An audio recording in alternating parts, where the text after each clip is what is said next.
The wine hit him like liquid flame, crimson as fresh blood, splashing across his pale face and soaking into the ancient silver crown that hadn't moved from his head in 3 centuries.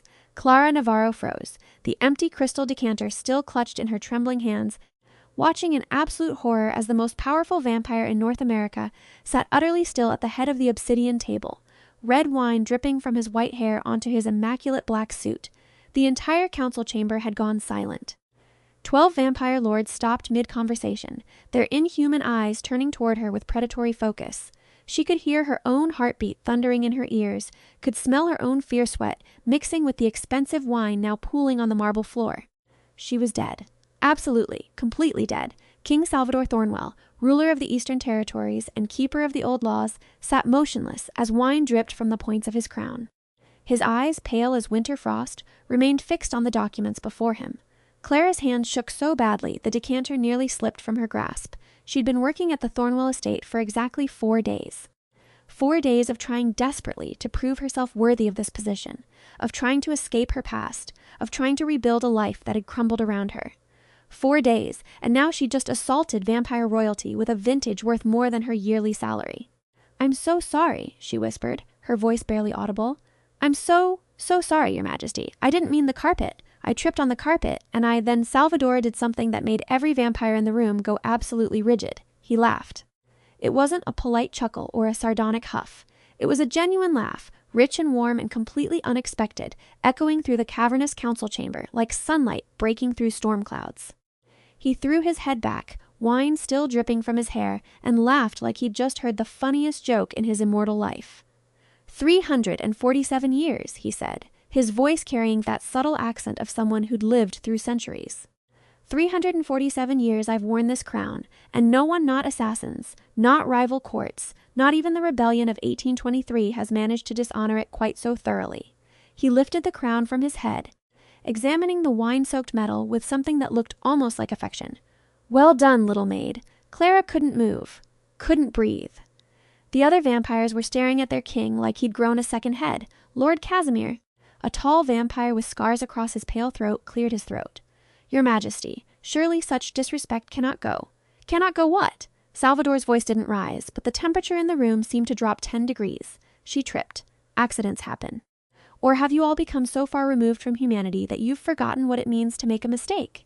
He stood, and Clara instinctively took a step back. He was tall, at least 6'4", and moved with the fluid grace of a predator. His suit was ruined, wine staining the black fabric to an even deeper shade. His white hair, usually pulled back in a severe style, now hung loose and dripping around his face. He should have looked ridiculous. Instead, he looked magnificent. "What's your name?" he asked, those frost-pale eyes meeting hers directly. "See Clara, Your Majesty. Clara Navarro. Clara." He said her name like he was tasting it, rolling it around in his mouth. "How long have you worked here?" 4 days, sir. 4 days. And already you've accomplished what no one else has in over 3 centuries. His lips curved into something that might have been a smile. "Tell me, Clara Navarro, are you always this entertaining, or did you save your best work for today?" She didn't know how to answer that, didn't know if he was mocking her or genuinely amused. Every instinct screamed at her to run, but her feet seemed rooted to the floor. "I think," Salvadore continued, turning to address the council, "that we could all use a reminder of humility. This meeting is adjourned. We'll reconvene tomorrow evening." He waved a dismissive hand, and though several vampires looked like they wanted to protest, none dared. They filed out of the chamber in silence, though Clara caught more than one venomous glare directed her way. When the last vampire had left and the massive doors had closed behind them, Salvadore turned his full attention back to her. Clara felt like a rabbit facing down a wolf. "You're terrified," he observed. "Yes, Your Majesty. Good. You should be." He moved closer, and she forced herself to hold still even as every nerve ending screamed at her to flee. "Do you know what the traditional punishment is for striking a vampire king?" Clara's voice came out as barely a whisper. "Death! Creative death," he corrected, usually involving several days of rather unpleasant torture first. He circled her slowly, and she could feel his gaze taking in every detail: her cheap uniform, her scuffed shoes, the way her dark hair was already escaping its bun. "But I find myself in a forgiving mood. Perhaps because you've given me something I haven't experienced in longer than I can remember." "What's that, sir?" Surprise. He stopped in front of her again, close enough that she could smell wine and something else, something dark and spicy that made her head spin. When you've lived as long as I have, Clara, very little surprises you anymore. Life becomes predictable, tedious. Everyone treats you with such reverence, such fear, that they forget you're anything more than a title and a crown. His finger came up to tilt her chin, forcing her to meet his eyes. His skin was cool against hers, but not cold, not dead. Just different. You reminded me what it feels like to be caught off guard. That's worth something. Clara couldn't think straight with him this close. I really am sorry about your crown. Don't be. It was getting pretentious anyway. He released her chin and stepped back, giving her space to breathe. You'll stay on staff. In fact, I'm reassigning you. As of now, you work exclusively for me. I what? Personal attendant. You'll see to my chambers, my wardrobe, whatever needs I might have. The pay is triple what you're making now, and you'll have your own room in the West Wing rather than the servants' quarters. He picked up his wine-soaked crown from the table, examining it with detached interest. Unless you'd prefer to tender your resignation, I imagine several members of my council would sleep easier knowing you were no longer in the building. Clara's mind raced. Triple salary, her own room. But working directly for the Vampire King? The most dangerous, powerful creature in the entire territory? It was insane, reckless. It was also the best opportunity she'd had in years. I accept, she heard herself say. Thank you, Your Majesty. That almost smile returned to his face. Excellent. Report to the West Wing tomorrow at sunset. And Clara? He paused at the doorway, glancing back at her.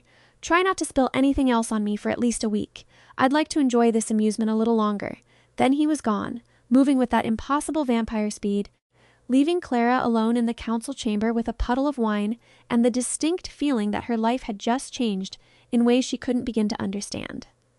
She'd come to the Thornwell estate desperate and broke, running from debts she couldn't pay, and a life that had fallen apart after her father's death. The vampire households paid well and asked few questions, which made them perfect for someone trying to disappear. She'd expected to spend her time scrubbing floors and changing sheets, invisible and ignored. She hadn't expected to literally drench the king in wine. She definitely hadn't expected him to laugh. Clara spent the rest of the evening in a daze, cleaning up the wine while her mind replayed the scene over and over. The way he'd laughed, so genuine and unexpected. The way he'd defended her to his council, powerful enough that none dared question him. The way he'd looked at her, really looked at her, like she was something more than just another servant. It meant nothing, she told herself firmly. He was a vampire king, immortal and powerful beyond measure. She was human, mortal, insignificant. He'd been amused by her clumsiness, nothing more. Tomorrow he'd probably forget the entire incident. But when sunset came the following evening and Clara made her way to the West Wing with her few possessions, she found a room 3 times the size of her old one waiting for her, with an attached bathroom and a view of the estate's sprawling gardens. A new uniform hung in the closet, expensive black fabric with silver threading. On the desk sat a handwritten note in elegant script. Your first task, help me select a new crown. The old one is being cleaned, but I find myself wanting something less pretentious. St. Clara's hands trembled as she held the note. This was real. She was really going to be working directly for Salvadore Thornwell, Vampire King, one of the oldest and most powerful creatures in North America.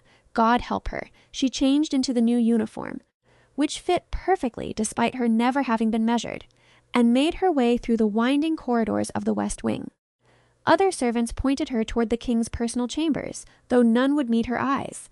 She'd already become a pariah among the human staff, she realized, the girl who'd assaulted the king and somehow survived.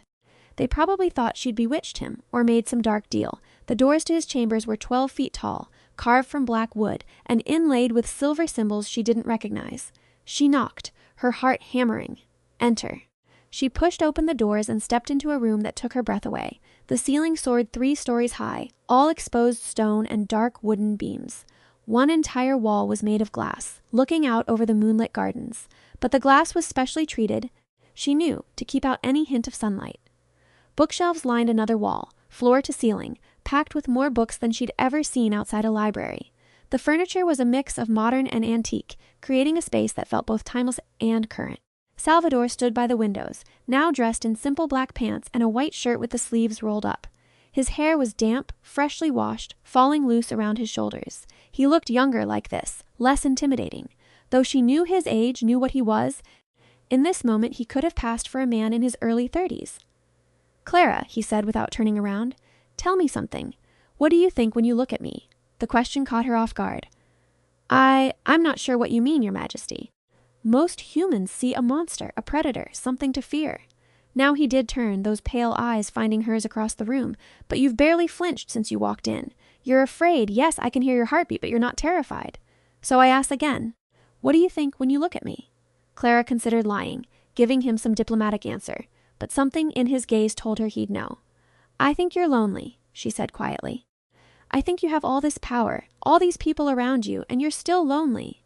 The silence stretched between them. She'd overstepped, gone too far, said too much. Then Salvadore moved, crossing the room in a blur, stopping just inches from her. How long have you been able to read people like that? I don't know if I'd call it reading people, exactly. My father used to say I had good instincts. She swallowed hard, acutely aware of how close he was. Was I wrong? No. The word came out soft, almost vulnerable. You weren't wrong. He stepped back, running a hand through his wet hair. Your father, you said used to. Past tense. He died 6 months ago. Heart attack. Sudden. Clara didn't know why she was telling him this. Didn't know why it felt safe to share something so personal with a vampire king. He left behind a lot of medical debt. I've been trying to pay it off, but it's like drowning in an ocean, Salvadore finished. Every time you think you're making progress, another wave pulls you under. Yes, exactly like that. He studied her for a long moment, those ancient eyes seeing too much. How much? I'm sorry? How much do you owe? Clara's cheeks flushed. Your Majesty? I didn't tell you that. I know you didn't. I'm asking anyway. How much? $47,000. Salvadore didn't even blink. Consider it paid. Clara's mind went blank. What? Your father's medical debt. Consider it paid as of tomorrow morning. I'll have my accountant handle the details. He said it so casually, like he was discussing the weather, not a life-changing sum of money. I can't accept that, Clara stammered. That's too much. I couldn't possibly. You can, and you will. His tone left no room for argument. Consider it a signing bonus. You work for me now, Clara. That means you're under my protection, and I take care of what's mine. Something flickered in his eyes when he said that last word, something possessive and dark that sent a shiver down her spine. Besides, how can I expect you to focus on your duties if you're constantly worrying about debt collectors? Clara felt tears burning at the corners of her eyes. Why are you being so kind to me? Because you made me laugh, he said simply. Because you spoke to me like I was a person, not a monster. Because you looked at me and saw loneliness instead of power. He moved to a large cabinet against the wall, opening it to reveal shelf after shelf of various crowns, circlets, and other adornments. Because I've spent 3 centuries surrounded by people who fear me, flatter me, or want something from me. And you, Clara Navarro, dumped wine on my head and looked genuinely sorry about it. That's refreshingly honest. He gestured to the collection of crowns. Now help me choose. I have a gala in 3 nights, the autumn equinox celebration. Half the vampire courts in North America will be attending, which means I need to look appropriately regal without being, as I so eloquently put it yesterday, pretentious. Clara moved closer, studying the options. Some were elaborate works of art, dripping with jewels and precious metals. Others were simpler, more elegant. She reached out to touch one, a silver circlet with a single black diamond at its center. Clean lines, understated power. This one, she said. Salvadore lifted it from the shelf, examining it. Why this one? Because it doesn't scream for attention. It doesn't need to. Anyone who sees you wearing it will know exactly who you are without all the extra decoration. She paused, then added, plus, it won't be as heavy. You'll actually be able to forget you're wearing it. A slow smile spread across his face, and Clara realized with a start that it was genuine. Not the almost smile from yesterday, but a real smile that transformed his entire face, making him look almost human, almost alive. You're absolutely right, he said. This is the one. He set it back in the cabinet, then turned to her. The gala, you'll attend with me. Clara nearly choked. I'm sorry, what? You'll attend the gala with me. As my personal attendant, you should be present at important functions. Your Majesty, I'm a maid. I can't go to a gala with vampire nobility. I don't even own a dress nice enough. Details. Easily resolved. He was already moving toward his desk, pulling out paper and pen. What's your size? This is insane. This is happening, he corrected, glancing up at her. Your size, Clara, she told him, her head spinning. This was crazy. She'd been working here less than a week, and now she was going to attend the most important vampire social event of the season as the personal attendant to the king himself. You're thinking very loudly, Salvadore observed, still writing. I can practically hear the panic. Of course I'm panicking. I don't know anything about vampire politics or protocol. I'll embarrass you. I'll probably spill something on someone important. Then you'll make them laugh too. He finished writing and looked up at her, his expression softening. Clara, I'm not asking you to be anything other than yourself. I'm not asking you to navigate political intrigue or make alliances. I'm simply asking you to stand beside me at a tedious party where I'll have to smile and make small talk with vampires I mostly can't stand." He moved closer, and she caught that scent again, dark and spicy. "I want someone there who sees me as a person. Someone honest. Someone who might, just possibly, make the evening bearable." Put like that, how could she refuse? "Okay," she said quietly. "I'll go." His smile returned, bright and unexpected. "Excellent. Now your duties. In the evenings, you'll help me with whatever administrative work needs attention. During the day, while I'm resting, you're free to do as you please, use the library, explore the grounds, whatever you like. The only rule is that you don't enter my chambers during daylight hours. When vampires sleep, we're vulnerable. I trust you, but old habits die hard. I understand. Good. Now, it's been a long night, and you should rest. Your room is just down the hall, the one with your name on the door. Someone already moved your things." He walked her to the door, and Clara realized with a start that he was being a gentleman about it, making sure she found her way. "Sleep well, Clara. You too, Your Majesty." "Salvadore," he said suddenly. "When we're alone, you can call me Salvadore. The formality gets exhausting after 300 years. Clara felt her cheeks flush. "That seems inappropriate. I'm giving you permission. That makes it appropriate." His eyes glinted with amusement. "Unless you're afraid?" It was a challenge, and they both knew it. Clara lifted her chin. "Good night, Salvadore." His smile could have lit the room. "Good night, Clara." She made her way to her new room in a daze, her mind replaying every moment of their conversation. The way he'd looked at her, the way he'd paid off her debt without hesitation, the way he'd asked her to call him by his name. It didn't mean anything, she told herself again. He was lonely, he'd said so himself. She was just a novelty, a distraction from centuries of tedium. Once the amusement wore off, she'd be just another servant, and he'd go back to being the untouchable vampire king. But as she lay in her comfortable new bed, staring at the ceiling, she couldn't shake the memory of his smile. Real and warm and human in a way she'd never expected from a creature of the night. She was in so much trouble. The next 3 days passed in a blur.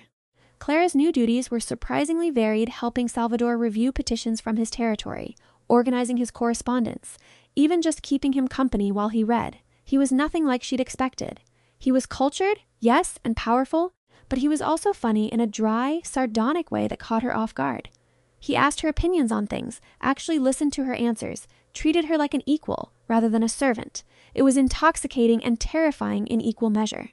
The dress arrived the day before the gala, delivered in an enormous box by 3 seamstresses who insisted on doing a final fitting. When they finally let her look in the mirror, Clara barely recognized herself. The gown was midnight blue, almost black, with silver threading that caught the light like stars. It hugged her figure before flowing out in elegant waves, managing to be both modest and breathtaking. The seamstresses had also brought jewelry, a simple silver necklace with a sapphire pendant, matching earrings, and insisted on styling her hair. "His Majesty has excellent taste," one of them murmured, adjusting the necklace. "He chose every detail himself." Clara's heart did something complicated in her chest. He'd chosen this? Personally? When she finally made her way to Salvadore's chambers that evening, dressed and styled and feeling utterly out of her depth, she found him waiting by the windows. He'd chosen formal attire for the gala, a black suit that looked like it cost more than a car, with subtle silver embroidery along the lapels. His white hair was pulled back, and he wore the simple silver circlet she'd chosen, the black diamond glinting at his forehead. He turned when she entered and went completely still. "Clara," he breathed, and there was something in his voice she couldn't quite identify. "You look ridiculous," she supplied nervously. "Like I'm playing dress up?" "Stunning," he finished, moving toward her. "You look absolutely stunning." Clara felt her cheeks heat. "Thank you. You look also stunning. Obviously. You always do." Was she babbling? She was definitely babbling. A smile tugged at his lips. "Are you nervous? Terrified? Good. So am I." That surprised her. "You're the king. What do you have to be nervous about?" "I'm bringing a human woman to a vampire gala as my personal guest," he said quietly. "Some will see it as a statement, others as an insult. Many will see you as prey." His hand came up to cup her cheek, cool and steady. "But they'll have to go through me to get to you, and I promise you, Clara, no one will harm you tonight. I'll kill anyone who tries." He said it so matter-of-factly, like he was promising to hold a door open for her. But Clara could see the truth in his eyes. He meant every word. "Why are you doing this?" she asked. "Really?" "Because I'm selfish," he said. "Because you make me feel human again, and I've missed that more than I realized. Because when I'm with you, I forget to be the lonely king and remember what it's like to simply be Salvadore. His thumb traced her cheekbone. Because I haven't been able to stop thinking about you since you dumped wine on my head. Clara's breath caught. Salvadore, I know. Too much, too fast. You're human, I'm vampire. There's 1,000 reasons why this is complicated. He dropped his hand, stepping back. But for tonight, can we pretend those complications don't exist? Can we just go to a party together and see what happens? Clara knew she should say no. Knew she should keep her distance, protect her heart. This was a vampire king, immortal and dangerous. And she was just a human woman trying to rebuild her life. But when she looked at him, she didn't see a monster. She saw a man who'd been alone for too long, who'd forgotten how to be surprised by life. She saw someone who looked at her like she mattered. Yes, she said, for tonight. His smile was worth every risk. The gala was held in the grand ballroom, a space Clara hadn't even known existed until tonight. It was enormous, with vaulted ceilings and crystal chandeliers that cast rainbow light across the marble floors. Vampires filled the room, hundreds of them, all white-skinned and regal, dressed in everything from modern formal wear to elaborate historical costumes. The effect was breathtaking and unsettling, beautiful monsters pretending to be civilized. The room went silent when Salvadore entered with Clara on his arm. She felt every eye in the room turn toward them, felt the weight of centuries of vampire nobility judging her. Her heart hammered, but Salvadore's hand on her arm was steady, anchoring her. "Ignore them," he murmured. "They're just jealous. Of what? Of me, for having you on my arm. Of you, for having my attention." His voice dropped lower. "Of both of us, for being brave enough to cause a scandal." Before Clara could respond, they were surrounded by vampires wanting to greet the king. Salvadore handled them all with practiced ease, introducing Clara simply as my personal attendant without further explanation. Some vampires regarded her with curiosity, others with barely concealed disdain, a few with hunger that made her skin crawl. But Salvadore kept her close, his body language screaming possession in a way that made most of them back off. "Your Majesty." A tall female vampire with silver-white hair piled high on her head approached, her smile predatory. "How delightful to see you brought entertainment for the evening. Will you be sharing?" Clara felt Salvadore go rigid beside her. "Lady Seraphine," he said, his voice dripping ice. "How kind of you to concern yourself with my affairs. But Clara is not entertainment. She's under my personal protection, which means she's untouchable." His eyes glinted dangerously. "Unless you'd like to challenge that protection formally." Seraphine's smile faltered. "Of course not, Your Majesty. I meant no disrespect, didn't you?" He dismissed her with a look, turning his attention back to Clara. "Come, let's find somewhere quieter." He guided her through the crowd to a balcony overlooking the gardens, the cool night air a relief after the oppressive attention of the ballroom. Clara realized she'd been holding her breath and let it out in a rush. "I'm sorry," Salvadore said quietly. "I knew there would be some resistance, but Seraphine was out of line." "She wanted to drink from me," Clara said, the reality of it sinking in. "She was asking if she could drink from me." "Yes, and I made it clear that wasn't an option." He turned to face her, his expression serious. "Clara, I need you to understand something. In vampire culture, blood sharing is intimate. Sacred, even. For me to bring you here under my protection means I'm claiming you as mine. Not as property," he added quickly, "but as someone under my care, someone important to me. Every vampire in that room understands that message. So by coming here with you, I just became, what? Your possession?" "My person," he corrected. "There's a difference. Possession implies ownership. What I'm claiming is responsibility. The right to protect you, to defend you, to ensure your safety." His hand found hers, threading their fingers together. "If that makes you uncomfortable, we can leave right now. I'll make it clear that I was simply showing off my new employee, nothing more. The implications will fade."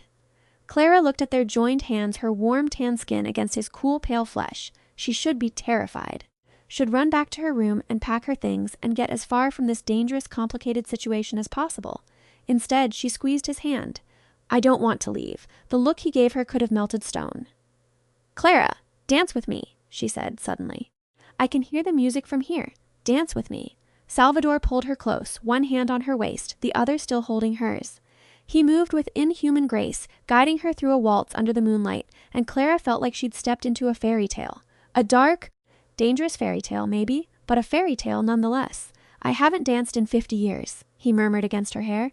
"I'd forgotten how it felt. What does it feel like? Like flying, like being young. Like all those years don't matter because this moment is everything." He pulled back to look at her, his eyes intense. "You make me feel human, Clara. You make me remember what it was like before. Before what? Before I was a king. Before I was a monster. When I was just Salvadore, a man who loved life and people and possibility. His expression turned wistful. I was turned during a war. I was 28, a soldier, dying on a battlefield. A vampire found me, offered me a choice, die as a man or live as a monster. I chose life, though I didn't understand the cost. Clara's heart ached for him. What was the cost? Humanity, connection, the ability to truly touch the world without destroying it. He spun her gently, and when she came back to him, his expression had shifted to something more guarded. But I've had 3 centuries to adjust. To build a life, a court, a legacy. I'm not complaining. You're lonely, Clara said, echoing her words from days ago. Power and legacy don't keep you warm at night. No, he agreed softly. They don't. They danced in silence for a moment, the music and moonlight wrapping around them. Clara knew this was insane. Knew she was falling for someone who could never truly be hers. Someone who would outlive her by centuries. But in this moment, with his arms around her and his eyes on her face, she couldn't bring herself to care. Clara, Salvadore said suddenly, stopping their dance. I need to tell you something. The seriousness in his tone made her nervous. What is it? There's a reason I've been alone for so long. A reason I don't take companions, don't form attachments. He looked away, jaw clenched. Vampires are possessive by nature, territorial. When we care about something, we want to own it, control it, protect it to the point of suffocation. I've seen other vampires destroy the humans they claim to love, keeping them caged and isolated until they withered. His eyes met hers again. I swore I'd never do that, never put someone through that. So I've kept myself apart, kept everyone at a distance. But, Clara prompted, sensing there was more. But you make me want to break that vow. You make me want to be selfish. His hand cupped her face, thumb tracing her lips. You make me want things I have no right to want. And that terrifies me, because I don't know if I can control this. If I can be what you need instead of what my nature demands. Clara's breath caught. What do you want, Salvadore? You, he said simply. I want you. In every way a creature like me can want a woman like you, but I need you to understand the risk. I need you to know what you'd be getting into. Then tell me, explain it to me. He pulled back, creating space between them, though his hand remained on her waist like he couldn't bear to completely let go. If this continues, if we let this become something real, I'll be possessive, protective to the point of obsession. I'll want to know where you are, who you're with, that you're safe every moment of every day. I'll struggle with other people getting close to you, even in innocent ways. And as you age and I don't, as you grow older while I remain frozen at 28, I'll become desperate to keep you, to hold on to you in any way I can. His voice dropped to barely a whisper. I could turn you, make you vampire, make you immortal. But that's a choice that can never be undone, and I won't make it lightly. Clara's mind spun. He was offering her forever, in a way, but forever as a vampire, as a creature of the night. She'd lose the sun, lose her humanity, lose everything that made her who she was. But she'd gain immortality, power, time with him that wouldn't be cut short by her human lifespan. I'm not asking you to decide now, Salvadore continued. I'm not even asking you to decide if you want to try this thing between us. I just needed you to know the truth. Needed you to understand what you'd be dealing with. Can I ask you something? Clara said quietly. Anything. That first day when I spilled wine on you, why did you really laugh? He was quiet for a long moment then. Because I'd just finished reading a petition from Lady Seraphine, suggesting I take a mate from one of the noble vampire families to strengthen political alliances. I just spent 20 minutes listening to Lord Casimir drone on about the importance of maintaining pure bloodlines, and I was sitting there thinking about how suffocating my life had become, how every single decision had to be weighed against political implications and ancient traditions. He looked at her, something raw and honest in his eyes.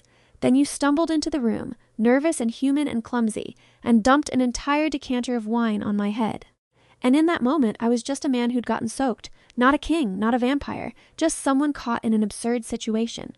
It was the most genuine moment I'd had in decades. Clara felt tears prick her eyes. I'm glad I could provide that for you. You've provided so much more than that. His hand moved to cradle the back of her head, fingers tangling in her hair. You've reminded me what it means to feel, to want something beyond power and legacy, to imagine a future that's more than just endless nights of tedium. Salvadore, she breathed, and then he was kissing her. His lips were cool against hers, gentle despite the strength she knew he possessed. He kissed her like she was precious, like she might shatter if he wasn't careful. Clara melted into him, her hands coming up to grip his jacket, anchoring herself as the world tilted around her. When they finally broke apart, both breathing hard despite only one of them needing air, Salvadore rested his forehead against hers. Tell me to stop, he whispered. Tell me this is a mistake, that I'm your employer and a vampire king, and this could never work. Tell me all the logical reasons we should walk away from each other right now. No, Clara said. He pulled back, surprise flickering across his face. No, no, I won't tell you to stop, because I don't want you to. She took a shaky breath. You're right, this is complicated and probably a terrible idea and could end badly in 100 different ways. But I don't care. For the first time since my father died, I feel alive again. You make me feel like I matter, like I'm more than just my debts and failures. And maybe that's selfish. Maybe I should be thinking about all the logical reasons to walk away. But I can't. Salvadore's expression transformed, joy and relief and desire mixing into something that stole her breath. Clara Navarro, he said, his accent thickening with emotion. You're going to be the death of me. You're already dead, she pointed out. Undead, he corrected with a grin. There's a difference, and you're definitely going to make my unlife significantly more complicated. Good. You said it yourself you were getting bored, he laughed, that genuine, warm laugh she'd first heard 3 days ago, and pulled her close again. They stood there on the balcony, wrapped in each other's arms, while the gala continued without them inside. Clara knew they'd have to go back eventually, knew they'd face questions and judgment and complications, but for now this moment was theirs. We should return, Salvadore murmured eventually. People will talk if we stay gone too long. They'll talk anyway, he added. But let's not make it too easy for them. They slipped back into the ballroom, and if anyone noticed they'd been gone, no one was brave enough to comment on it directly. But Clara caught whispers, saw knowing looks, felt the weight of vampire attention on her like a physical thing. Salvadore kept her close, introducing her to various nobles and political figures, always with his hand on her back or her arm, always making it clear she was under his protection. You're starting a scandal, she whispered to him during a lull in conversation. I started a scandal the moment I brought you here, he replied. Now I'm just confirming all their suspicions. Lord Casimir approached them, his scarred face unreadable. Your Majesty, might I have a word? Salvadore's expression cooled. Speak, in private, if possible. Anything you have to say to me, you can say in front of Clara. Casimir's eyes flicked to her, then back to the king. Very well. The council is concerned about this. Development. A human, sir, in such a position of favor. It's unprecedented in recent memory. And? Salvadore's voice was dangerous now, soft in the way of predators before they strike. And we worry it makes you appear weak, distracted. Other courts may see this as an opportunity to challenge your authority. Let them try. Salvadore moved closer to Casimir, using his height to intimidate. I've held this territory for over 3 centuries through war, plague, rebellion, and political maneuvering. I've destroyed vampires twice my age and crushed uprisings before they could begin. And you think a human woman makes me weak? He leaned in, his words pitched for only Clara and Casimir to hear. Anyone who tries to use Clara against me will learn exactly how ruthless I can be. Anyone who harms her will beg for death long before I grant it. Is that understood? Casimir paled, if such a thing was possible for a vampire. Yes, Your Majesty. Perfectly understood. Good. Now, unless you have actual council business to discuss, I suggest you return to the party and let me enjoy my evening. Casimir retreated quickly, and Clara realized her hands were shaking. She'd just witnessed Salvadore transform from the gentle, almost vulnerable man on the balcony to the vampire king who'd ruled for centuries through power and fear. It was terrifying. It was also, she had to admit, incredibly attractive. I'm sorry, Salvadore said, noticing her reaction. I didn't mean to frighten you. You didn't frighten me, Clara said honestly. You just reminded me who you are, what you are.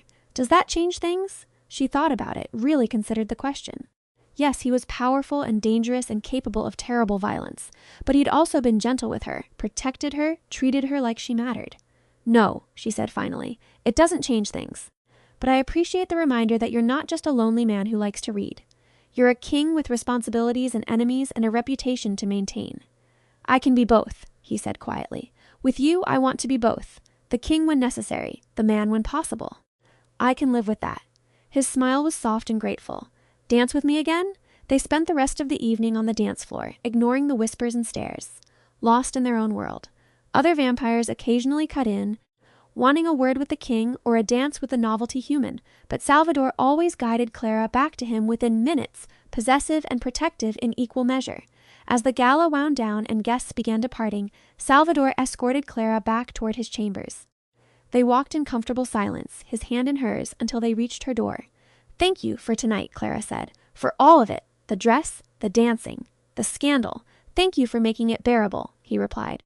Most galas leave me wanting to lock myself in my study for a week. This one actually had moments I enjoyed. Just moments. Hours, he amended with a smile. Several hours of genuine enjoyment. That's practically miraculous. Clara hesitated, then said, You could come in, if you wanted, for coffee or just to talk. Something heated flared in Salvadore's eyes before he banked it. If I come in, Clara, I'm not sure I'll be able to leave. Maybe I don't want you to leave. Maybe you should think about that for more than a few hours before making decisions you can't take back. He cupped her face in his hands, kissing her forehead gently. I want you. Everything about you. But I've waited 3 centuries. I can wait a little longer to do this right. To make sure you're sure. Part of Clara wanted to argue, wanted to pull him inside and damn the consequences, but a larger part appreciated his restraint, his concern for her certainty. You're a better man than you give yourself credit for, she said. I'm not a man at all, he reminded her. I'm a monster pretending to be civilized. You're both, and I think I'm falling for both versions of you. His expression went soft, vulnerable, in a way she suspected few people ever saw. Don't say things like that unless you mean them. I mean them. Then we're both in trouble, he murmured, before kissing her again, deeper this time, with more heat behind it. When he pulled away, they were both shaking. Good night, Clara. Sleep well. You too, Salvador. She watched him walk away, disappearing into his chambers. Before entering her own room and collapsing on the bed, her mind raced, replaying every moment of the evening. She'd danced with a vampire king. She'd been kissed by him. She'd told him she was falling for him, and he'd looked at her like she'd handed him the sun. This was insane, reckless. The kind of decision her father would have called leap before you look, with affectionate exasperation. But it also felt right in a way nothing else had in a very long time. Clara was still smiling when she finally fell asleep. The next few weeks fell into a pattern. Clara spent her evenings with Salvadore, helping him with administrative work or simply keeping him company. They talked about everything his past, her childhood, books, politics, philosophy.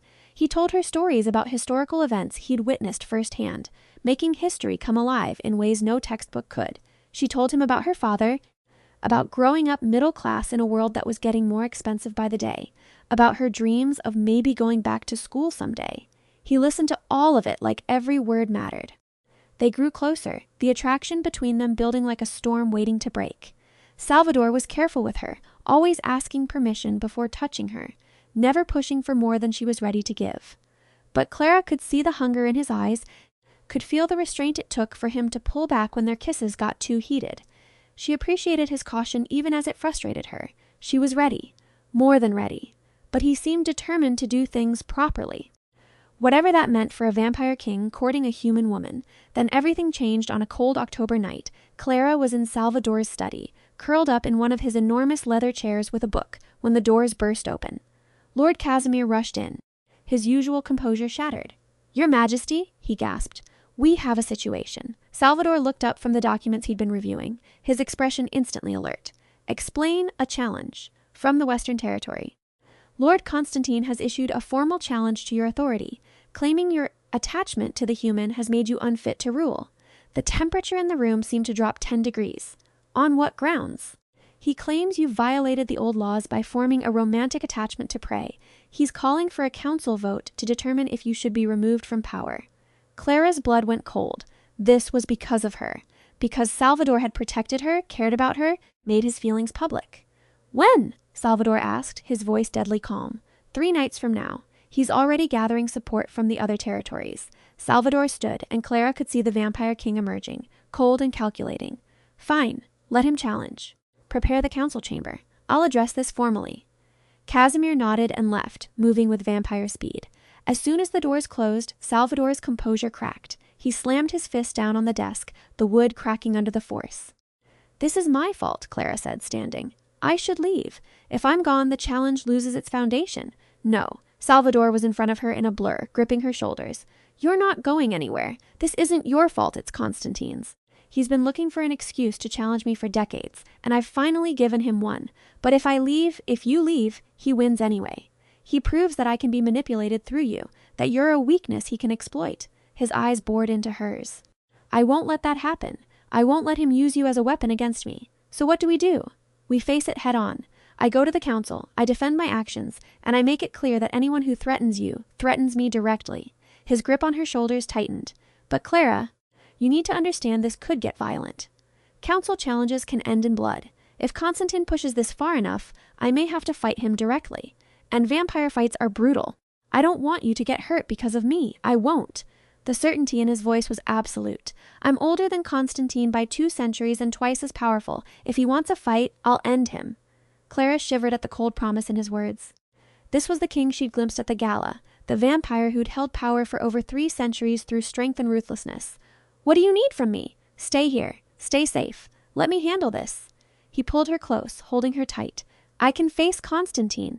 Face the entire council, as long as I know you're protected. You'll come back to me? She whispered against his chest. Always. I promise you, Clara, I will always come back to you. The next 3 nights were torture. Salvadore spent most of his time in meetings with his advisors, planning his defense, reaching out to allies in other territories. Clara caught glimpses of him, but never for long, never in private. The entire estate was on high alert, vampires coming and going at all hours, tension so thick it was suffocating.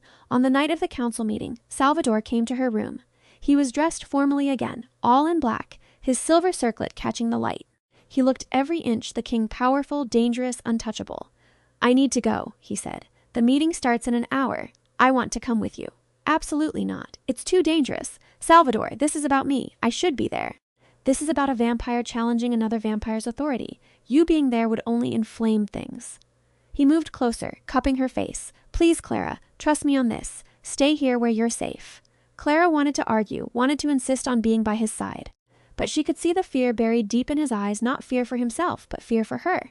Okay, she agreed quietly, but you come back to me in one piece, understand? I understand. He kissed her, hard and desperate, like he was trying to memorize the taste of her. No matter what happens, no matter what you hear, know that I love you. I should have said it sooner, should have been brave enough to admit it weeks ago. But I love you, Clara Navarro. You've given me back my humanity, reminded me what it means to truly live, and I will not let anyone take you from me. Clara's eyes burned with tears. I love you too. Come back to me always. Then he was gone, leaving Clara alone with her fear and the echo of his words. The hours that followed were the longest of Clara's life. She paced her room, tried to read, tried to sleep, but nothing could distract her from imagining what was happening in that council chamber. Was Salvadore defending himself right now? Was he fighting? Was he hurt? Finally, just before dawn, her door burst open. But it wasn't Salvadore standing there, it was Lord Casimir, and his expression was grim. Miss Navarro, you need to come with me. Now. Clara's heart stopped. What happened? Where's Salvadore? He's alive, but you need to see this for yourself. Casimir led her through the estate at a near run, down corridors she'd never explored, deeper into the building. They finally reached a set of double doors that opened into an enormous chamber. It was circular, with tiered seating rising up on all sides, all centered on an open floor space in the middle. The floor was covered in blood. Salvadore stood in the center, his clothes torn, blood his own or someone else's, Clara couldn't tell, streaking his face and hands. His silver circlet was still in place, but his hair had come loose, falling wild around his shoulders. He looked feral, dangerous.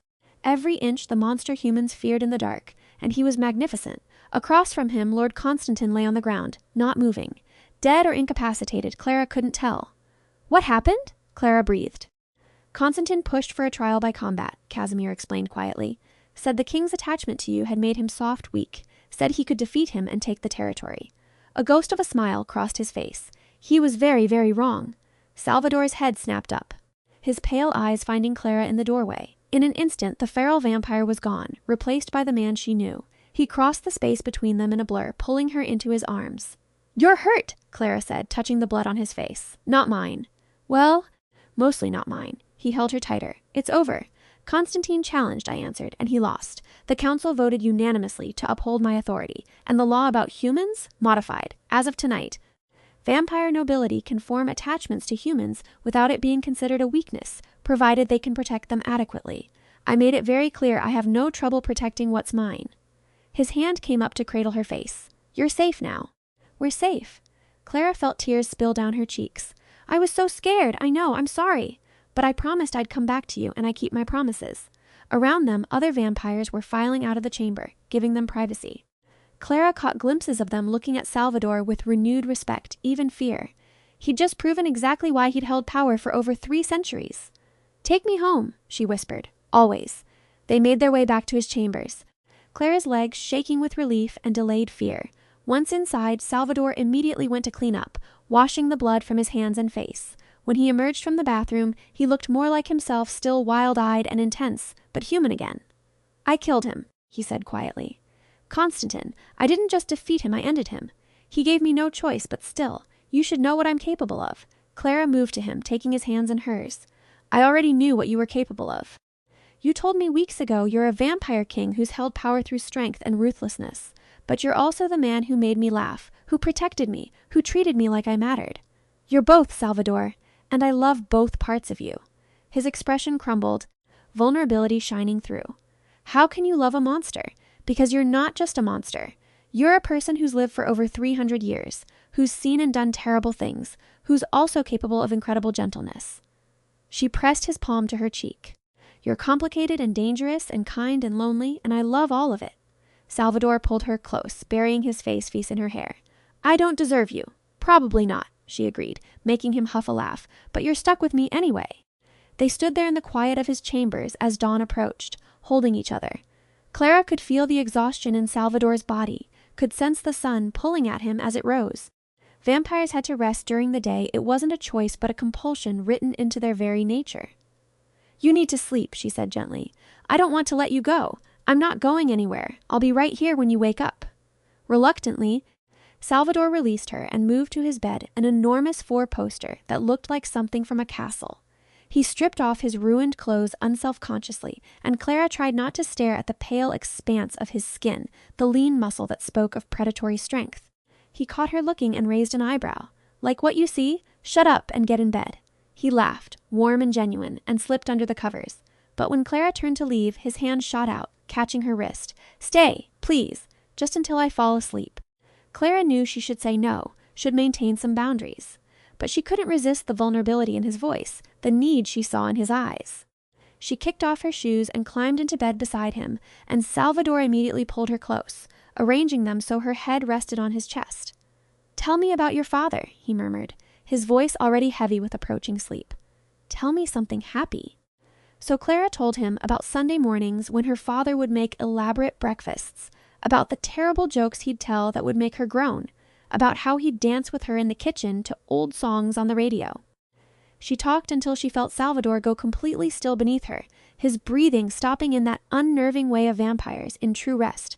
She should have gotten up then, returned to her own room, but wrapped in his arms, surrounded by his scent, Clara found herself drifting off as well. She woke several hours later to find herself still in his bed, still wrapped around him. Sunlight streamed through the specially treated windows, bright but unable to harm the sleeping vampire.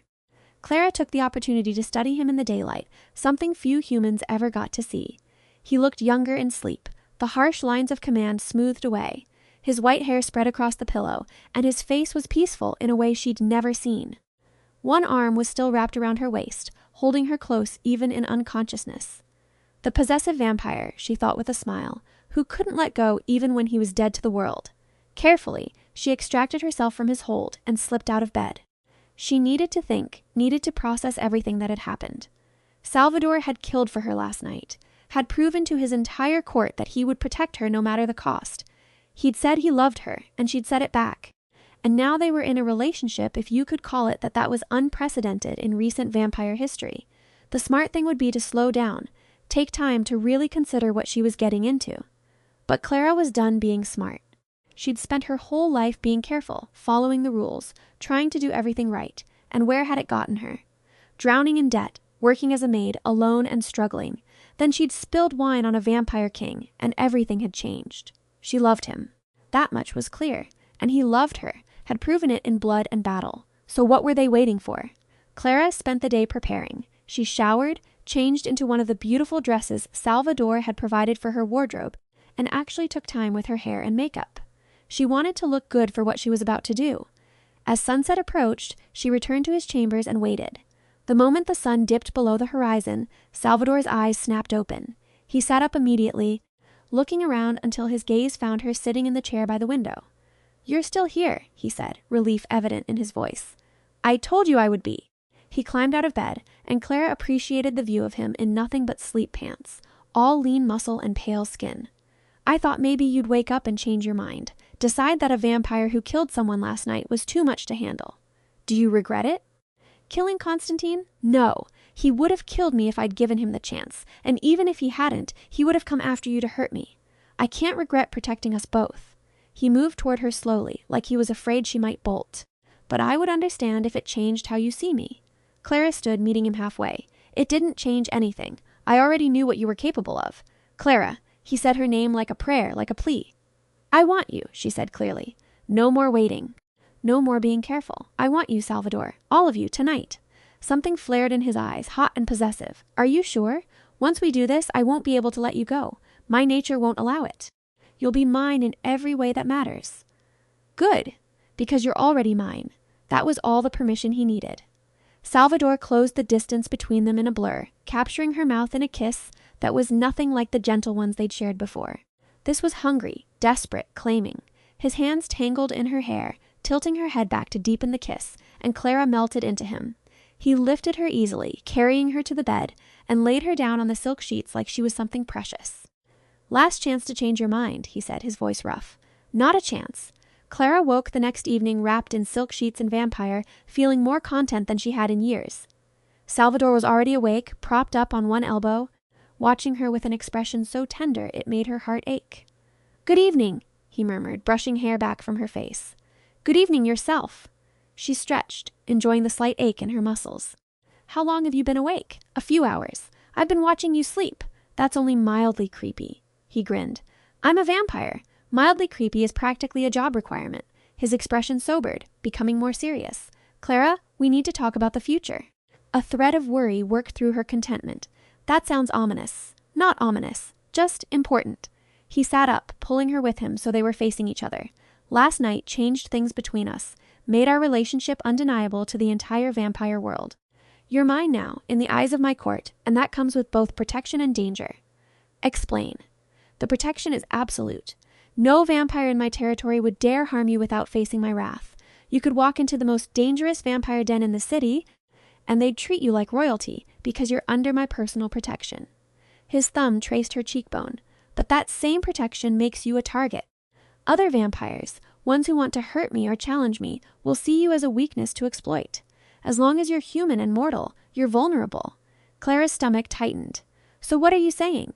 I'm saying we need to discuss the possibility of turning you, making you vampire. He said it quickly, like ripping off a bandage. I know it's a huge decision, and I'm not asking you to decide right now, but it's something we need to consider seriously. Tell me what it would mean. All of it, the good and the bad.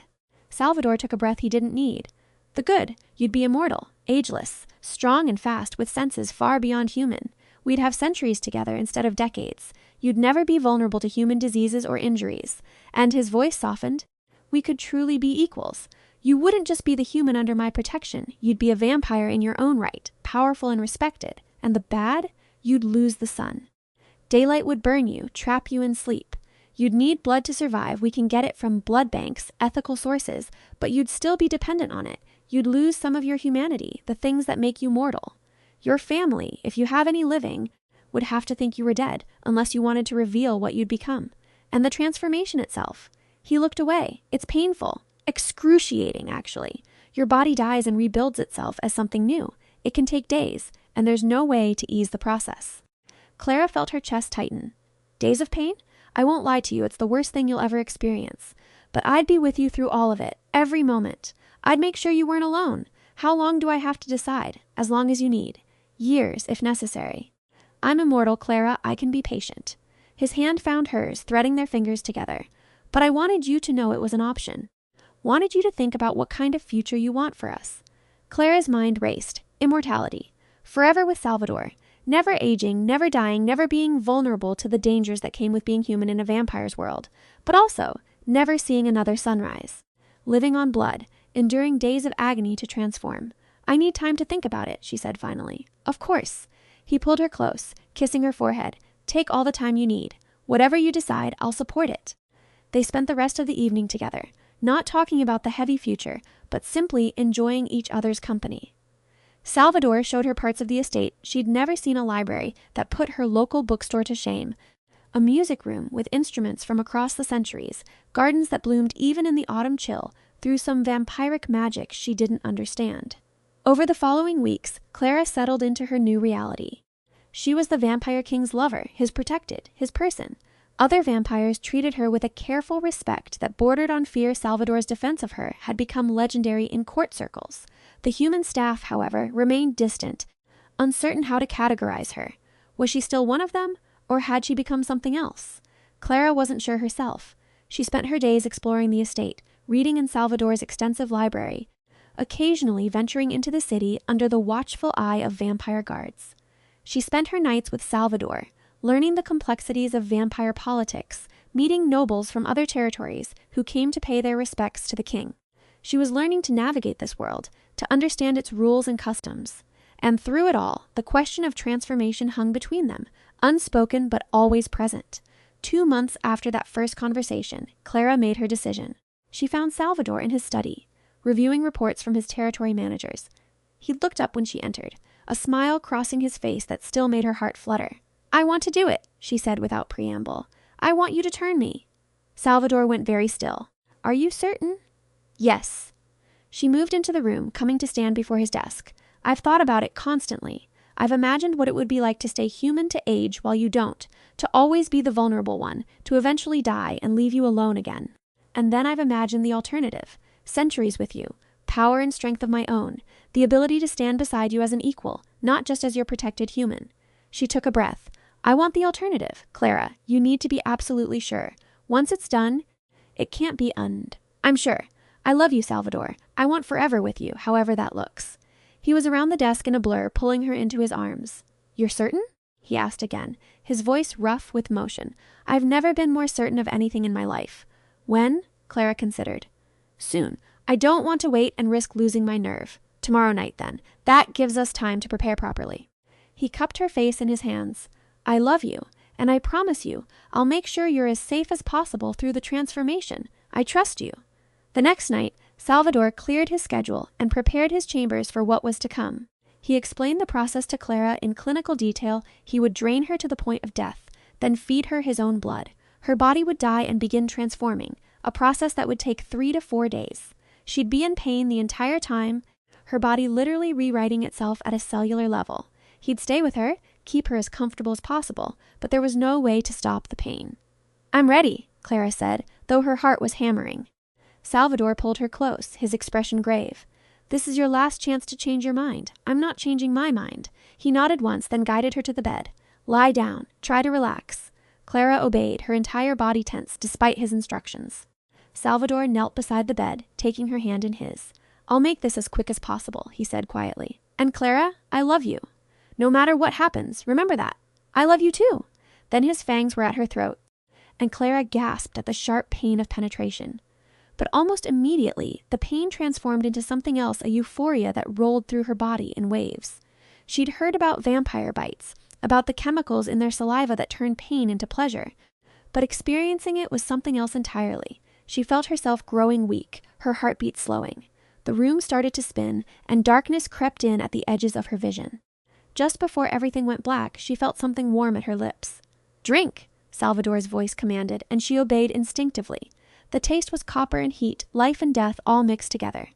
She swallowed once, twice, 3 times, and then the darkness consumed her entirely. When awareness returned, Clara wished it hadn't. Her entire body was on fire, every nerve ending screaming in agony. She tried to move, to speak, but her body wouldn't obey. All she could do was endure.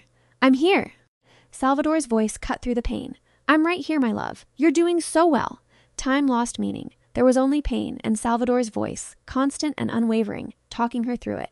He told her stories, read to her, sang songs in languages she didn't understand. Sometimes she could respond, could squeeze his hand or make small sounds. Other times she was lost completely to the agony of transformation. On the 3rd day, the pain began to shift. Instead of consuming fire, it became a tingling sensation, like her body was waking up after being asleep too long. Her senses sharpened gradually. She could hear Salvadore's voice with crystal clarity, could smell the books in his study and the night air beyond the windows. When she finally managed to open her eyes, the world had transformed. Everything was sharper, clearer, more vivid. She could see individual dust motes floating in the air, could count the threads in the silk sheets. And Salvadore, kneeling beside the bed with 3 days of worry etched into his face, looked more beautiful than anything she'd ever seen. "Welcome back," he said softly. Clara tried to speak, but what came out was a croak. Her throat burned with a thirst unlike anything she'd experienced as human. "I know," Salvadore soothed. "You need to feed here." He offered her a glass of dark red liquid blood. Her mind supplied, and her new instincts roared with need. She drank greedily, the blood soothing the fire in her throat. It tasted nothing like she'd imagined, not disgusting or terrifying, but rich and satisfying in a way food had never been. When the glass was empty, Clara felt strength flowing through her limbs. "How do you feel?" Salvadore asked. "Different. Everything's different." Clara sat up, moving with a fluidity that felt foreign in her own body. "I can hear everything. The wind outside, people moving in other parts of the estate, your heartbeat wait." She pressed her hand to his chest. "You don't have a heartbeat. No, neither do you anymore." Clara froze, focusing inward. He was right, the constant rhythm that had accompanied her entire human life was simply gone. She was dead and alive simultaneously, animated by vampire magic she didn't understand. "Is it always this overwhelming?" she asked. "Your senses will calm down over the next few weeks as you adjust. Everything feels amplified at first." He took her hand, helping her stand. "How's your balance?" Clara took a tentative step, then another. Her body moved differently now, lighter and stronger. She felt like she could run for miles without getting tired, could lift weights that would have been impossible before.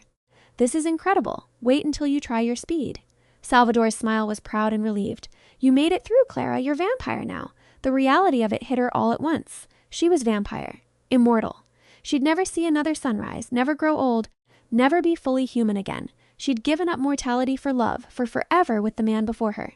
"Do you regret it?" Salvadore asked, reading her expression. Clara turned to face him, taking in his pale beauty, his ancient eyes, the love written clearly across his features.